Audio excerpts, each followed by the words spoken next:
Hey friends, I got a dream I want to share with you guys from Debbie. It says, hello, here's another dream I had about 4 months ago. I was in the house just relaxing, not caring about anything. There was a woman hurrying, packing things in boxes. She told me to get packing so I can pick out a room at the new house. Then I went over to a table and sat down, and there was a big glass window with white see-through curtains. I pulled back the curtains and looked out the window, and I saw high up, like a tower building, I saw dirty, fast-flowing water. People were swimming to safety, and cars just driving into it, not caring. They all seemed to be laughing and not scared. They acted like it was funny. I saw a woman in a yellow convertible drive right into the floodwater, saying, "I can make it."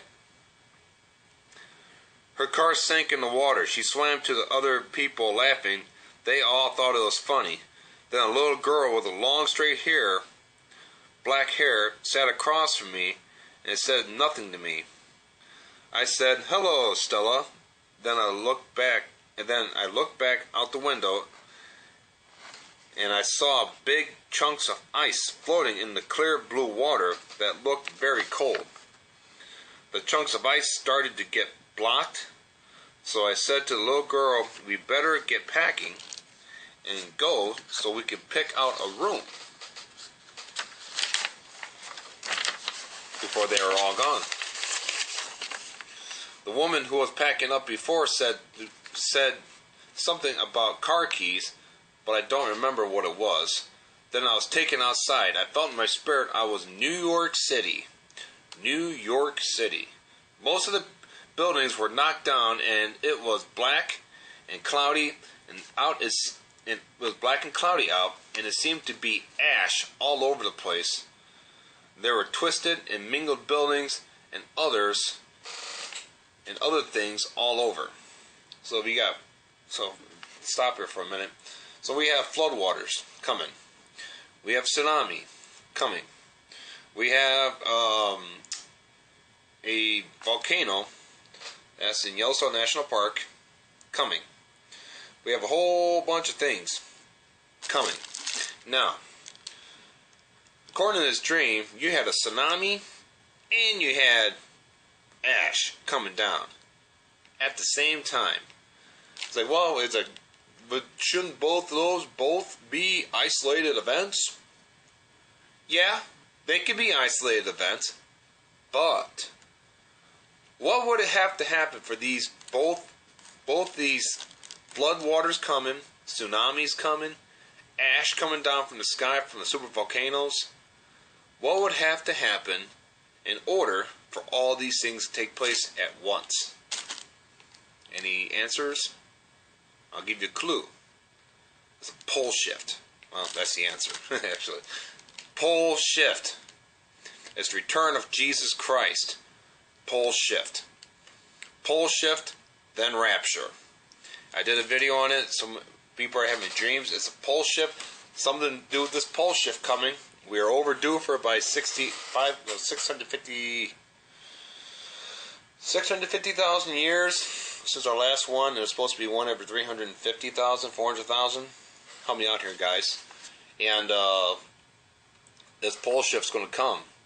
And at a pole shift, what's going to happen? Well, it's going to mess up the continents. It's going to shove a whole bunch of water in a whole bunch of different places at one time. It's going to make the volcanoes these super volcanoes are on eggshells anyways. Man, if you start shifting the outer crust of the earth starts moving, those super volcanoes are going to blow. Guaranteed they're going to blow. So now what's going to happen? You have ash coming down, you got tsunamis coming your way, you got floodwaters coming, and you have the rapture taking place. Either right before, during, or even right afterwards. But it's right around that pole shift. Now, so I only saw men. Let's see. Let's go back to the dream here. I felt in my spirit it was New York City. Okay. And most of the buildings were knocked down, and it was black and cloudy out. It seemed to be ash all over the place. I only saw men with briefcases walking and running all over the place. I do not know what caused this to happen, but I think it was a bomb. And then I heard there is a tsunami coming, and I started to look for safety when I heard, like, over a speaker, no, there are 2 tsunamis coming. So, the bomb. Okay, well, we also know that leaders are going to blow off a nuclear bomb in the Atlantic Ocean that could trigger a tsunami, strategically placed atomic bombs in the Earth's crust that they are going to set off. I mean, obviously, it's blatant obvious. It's in their money. You can see it. If you get the black lights of folded dollar bills, you can see how the water comes over the top of the buildings. The exact same thing happened with 9/11. You can fold the dollar bills up. You see how the two towers, World Trade Centers, in 2001, 9/11, burned down. So, heads up. And so there are 2 tsunamis coming.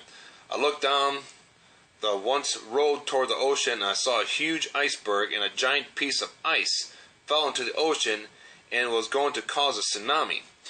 Hold on a second. What the heck are icebergs doing in the Bay of New York City? Is that because there was a pole shift? That the continent of the United States goes swing up to the north? We had icebergs coming down. There ain't no icebergs near us right now. But and not even during the winter. That's all up north, right? I don't think there are any down south in the lower southern part of the Atlantic. No, they're all up north. Yeah, but now if there's a tsunami, and now if there's a pole shift, everything's going to turn topsy-turvy. So, go back here. So I got her. Let's see. I looked down the road. The iceberg, a giant piece of ice, fell into the ocean and was going to cause a tsunami. I said to myself I had to go back and tell Stella, the little girl. I got her and we hid behind a broken down building. We keep peeking back to see if it was coming, and I did not want to tell Stella what was going on or happened. I did not want her to be scared. And then I saw the huge tsunami coming, but it was about to come at us when I woke up. I was glad I was awake and out of there. But when I went back to sleep, I was there again. And I said, God, I do not want to be here. I started walking thinking maybe I can be ahead of the tsunami. I walked and looked down and said to myself, this looks like it used to be a train station, and it looked like I was walking on a twisted up trains. I said, I cannot beat the tsunami. I am barefoot. I will cut my feet up very much. I went back to the same building to hide behind and look down towards the road where the ocean was. But this time I saw a huge iceberg and a huge stony mountain. The huge stony mountain broke off some stones and rocks and caused a second tsunami. This time I was alone. I keep looking back waiting for it to come. Slowly water started flowing in, and then I saw it coming towards me. And it was just about to come over me, and I saw boards in the water, and I cried out to God, take me from here. I do not want to die this way. And then I woke up. God bless you, Debbie. Okay, so this is lengthy. Of course, we talk in the middle of it. So, plain and simple, we have a tsunami coming. There are tsunamis coming. Now, these might be 2 isolated events. You're going to see the tsunamis that take place if the elitists get tired of waiting for God to do his pole shift. You know, Jesus comes and calls a pole shift. They're just going to blow up these nuclear bombs in the oceans, in the Atlantic Ocean, and cause the water to come towards the East Coast, where New York's at. So, or this is going to be a situation where pole shift takes place. And the pole shift, man, you can go north to south. You got continents move all over the place. It depends where God's going to move these continents. So, you don't know. You know, I've had people with dreams that they are in states that are surrounded by states. There are no bodies of water, like big bodies of water, not lakes or swamps. I'm talking big bodies of water, oceans, that are anywhere near them. But yet, they looked outside their house, and there's an ocean within a mile or 2 from their home. They can see this big ocean. How the heck does that happen? Pole shift. If the continents break apart, guess what? Now you're sitting there. You might be sitting right at the coastline of that pole shift, and things break apart, and things start moving. You're sitting there right at the edge, and of course, water's splashing everywhere as things are going in different directions. And if you're sitting at the edge of that continent where it's split, you're going to see a body of water a mile from your house that wasn't there the day before. It's weird. Pole shifts are weird, but actually, it haven't happened here in a long time, but we're overdue, way overdue. But I don't think that's going to happen until the rapture of the church. Jesus returns at the pole shift. I totally believe it. Because the earth's going to get excited and sees Creator coming. Because the earth knows, man, I'm going to be redeemed soon. I'm going to be redeemed. The earth's going to start dancing. Shifting everywhere. It's going to mess everybody up. It's going to mess everybody up. Because that whole situation is just going to mess up everybody's heads. Everybody's going to get taken out of their norm. And it's going to force everybody to look up. Jesus will come forth, going to grab the bride, take them out. And as he takes them out, he's going to be looking at everybody else as he goes away. He's like, I'm coming back for you. But take this time now to look around. And take this time now to realize you need to look up at me. And stop looking to your TV sets and your governments. Towards your husband and your wife and your kids and your best friend and your beer and everything else in this world that's not me. And try to get all those people and stuff, try to get that stuff to save you. When it's actually me that could save you. So, kind of hard. Kind of hard. But, Jesus knows the end game.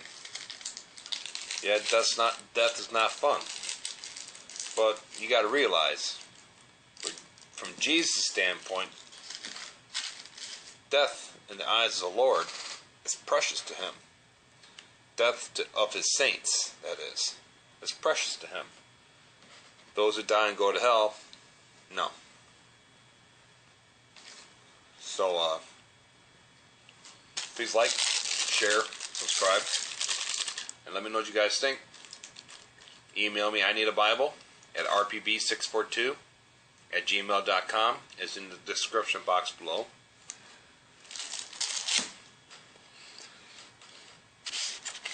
I think I pretty much covered everything in this dream.